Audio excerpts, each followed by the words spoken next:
وعن ابن عباس رضی اللہ تعالی عنہ قال جاء رجل الى رسول اللہ صلی اللہ علیہ وسلم فقال یا رسول اللہ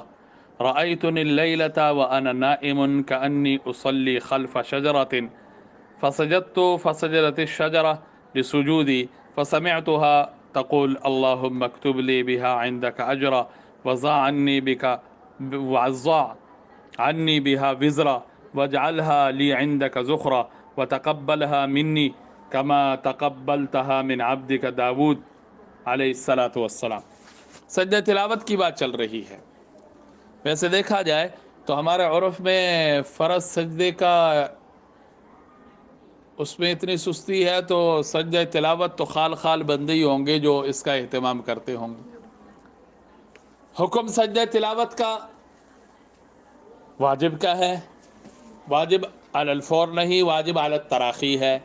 کہ جس وقت بندہ تلاوت کرے، تلاوت ختم کر لینے کے بعد سجدہ کرے، جب وہ موقع ملے تو سجدہ کرے۔ قرآن میں کل سجدہ تلاوت جو ہے وہ 14 ہے، اور ان 14 سجدہ تلاوت کے جو وجوب کا حکم ہے احادیث ہمارے سامنے ہیں۔ حضور نبی کریم صلی اللہ علیہ وسلم نے ہر موقع پر سجدہ تلاوت کر لینے کے بعد آیت سجدہ تلاوت کر لینے کے بعد سجدے کا اہتمام کیا ہے۔ ایک عجیب حدیث ہے جو حضرت ابن عباس رضی اللہ تعالیٰ عنہ یہاں پر روایت کرتے ہیں۔ ہم مسلمان سجدوں کے لذت سے واقف نہیں ہیں۔ ایک حدیث جس میں ابن آدم سجدہ کرتا ہے تو شیطان روتا ہوا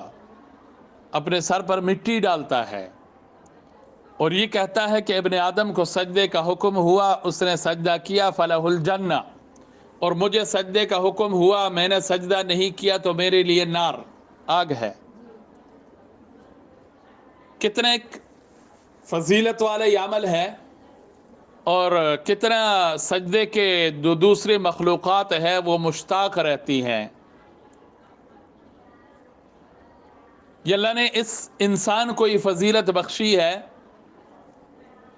کہ سجدے کا مزہ لینا چاہے اس کو اختیار ہے، رکوع کی لذت لینا چاہے اس کو اختیار ہے، قیام، قرآن کی تلاوت اور جتنے بھی عبادات کی شکلیں ہیں رب تعالیٰ نے وہ تمام کے تمام اس انسان کو عطا فرمائے، خاص طور پر امت محمدیہ صلی اللہ علیہ وسلم کو۔ ہر ایک عمل ایسا ہے کہ بندہ اسی ایک عمل میں ہی لگا رہے تو اس کی لذتیں اس سے ختم نہیں ہوں گی، لیکن تبدیلی کے لیے کبھی قرآن کی تلاوت کرے، کبھی نماز پڑھے، کبھی نماز میں قرآن کی تلاوت کرے، کبھی نفل نماز کا سجدہ دے، کبھی سجدہ تلاوت دے۔ ابن عباس رضی اللہ تعالیٰ عنہ کے اس فرمان میں ایک عجیب خواب ہے اور ایک عجیب دعا ہے۔ فرشتے ہیں،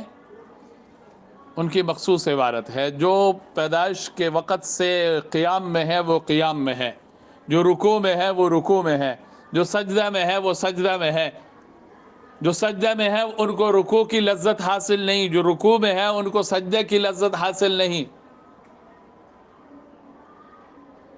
حضور نبی کریم صلی اللہ علیہ وسلم نے سجدہ کی فضیلت بیان فرماتے ہوئے فرمایا کہ انسان سب سے زیادہ اپنے رب کے قریب ہوتا ہے سجدے کی حالت میں۔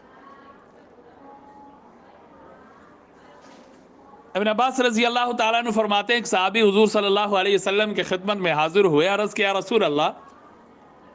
رأیتنی اللیلۃ وانا نائم، میں نے رات ایک عجیب خواب دیکھا، میں سویا ہوا ہوں، کأنی اصلی خلف شجرۃ، اور میں نے خواب میں یہ دیکھا اپنے آپ کو کہ ایک درخت ہے اور اس درخت کے نیچے کھڑے ہو کر میں نماز پڑھ رہا ہوں، اور میں نے خواب میں یہ بھی دیکھا کہ میں اس نماز میں جو تلاوت کی میں نے اس میں سجدے آیتیں تھے، سجدہ آ گیا، جیسے ہی میں نے وہ سجدے والی آیت تلاوت کی تو اس درخت نے بھی میرے ساتھ سجدے کے وقت سجدہ کیا۔ میں اکیلے نے سجدہ نہیں کیا، اس درخت نے بھی سجدہ کیا۔ اور یہ کوئی بعید بات نہیں ہے، قرآن اعلان کرتا ہے وَإِن مِّن شَيْءٍ إِلَّا يُسَبِّحُ بِحَمْدِهِ وَلَٰكِن لَّا تَفْقَهُونَ تَسْبِيحَهُمْ، ہر چیز اللہ کے حمد و ثنا میں، اللہ کی تسبیح میں لگی ہوئی ہے۔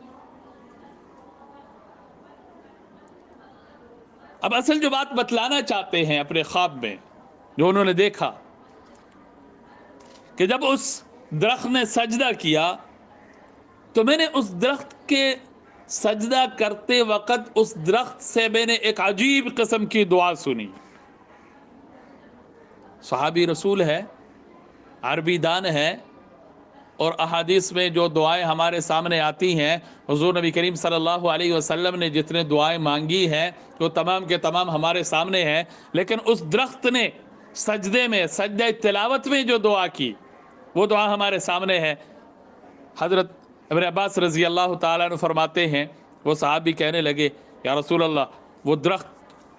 سجدے میں دعا مانگنے لگا، اللہم اکتب لی بہا عندک اجرا، اللہ میرے سجدے کا ثواب اپنے پاس رکھ لیں، وضع عنی بہا وزرا، اور اس سجدے کی وجہ سے میرے گناہ معاف فرما، واجعلہا لی عندک ذخرا،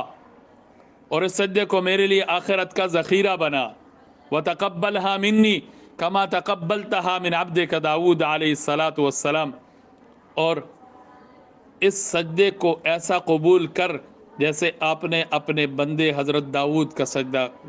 قبول کیا تھا۔ اب اس سے بڑی بات، ایک تو یہ ہم لوگ بھی سجدہ تلاوت دیتے ہیں، لیکن کیسا ہوتا ہے، ہمیں بس صرف مگر لان والی گل ہوندی ہے کہ سجدہ دیا سبحان ربی الاعلیٰ سبحان ربی الاعلیٰ اور گئے۔ سجدہ تلاوت کا جو طریقہ ہے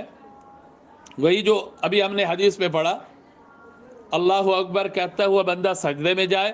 اور سجدے میں جا کر بندہ تسبیحات سجدہ وہ کہہ سکتا ہے، لیکن یہ دعا اگر ہم یاد کر لیں اور جب سجدہ تلاوت دیں اس میں اس دعا کا اہتمام کریں۔ کیوں؟ دعا تو وہ ہے جو درخت سے اس صحابی نے سنی، لیکن اگلی جو بات حضرت ابن عباس فرماتے ہیں، فقرأ النبی صلی اللہ علیہ وسلم سجدتا ثم سجد فسمعته وهو يقول مثل ما اخبره الرجل عن قول الشجرہ، حضور نے جب اس صحابی کے خواب کو سنا اور اس خواب میں انہوں نے جو دیکھا تھا، جو سنا تھا، وہ حضور کے سامنے رکھا، تو حضور نبی کریم صلی اللہ علیہ وسلم نے اس وقت یا کچھ دیر بعد مجلس ختم ہونے کے بعد کوئی سجدہ تلاوت پڑھ کے آپ صلی اللہ علیہ وسلم نے سجدہ کیا، اور ابن عباس رضی اللہ تعالیٰ عنہ فرماتے ہیں میں نے حضور کے سجدے میں جو دعا سنی وہی کلمات کہتے ہوئے میں نے سنا جو کلمات اس آدمی نے درخت سے نقل کیے تھے، یعنی آپ نے بھی وہی دعا مانگی سجدے میں جو دعا اس درخت سے اس صحابی نے سنے تھے۔ تو یہ چیز ہوتی ہے، جو مشتاق لوگ ہوتے ہیں، جو اللہ کے ساتھ اپنا تعلق مضبوط کرنے والے لوگ ہوتے ہیں، وہ اپنے ہر عمل سے کے ذریعے اپنے رب سے اپنے آخرت کو مانگتے ہیں، ہر عمل کے ذریعے وہ اپنے رب کا قرب چاہتے ہیں، اور ہر عمل کے ذریعے وہ اپنے رب کی رضا کے طلبگار ہوتے ہیں۔ ہمارے بھی سجدے ہیں، ہمارے بھی نمازیں ہیں، ہماری بھی تلاوتیں ہیں، لیکن جیسے میں نے کہا ہم نے نہ اپنے تلاوت کا مزہ لیا، نہ اپنے سجدے کا مزہ لیا، نہ اپنے قیام کا مزہ لیا، اور نہ ہی اپنے دعا کا مزہ لیا ہے۔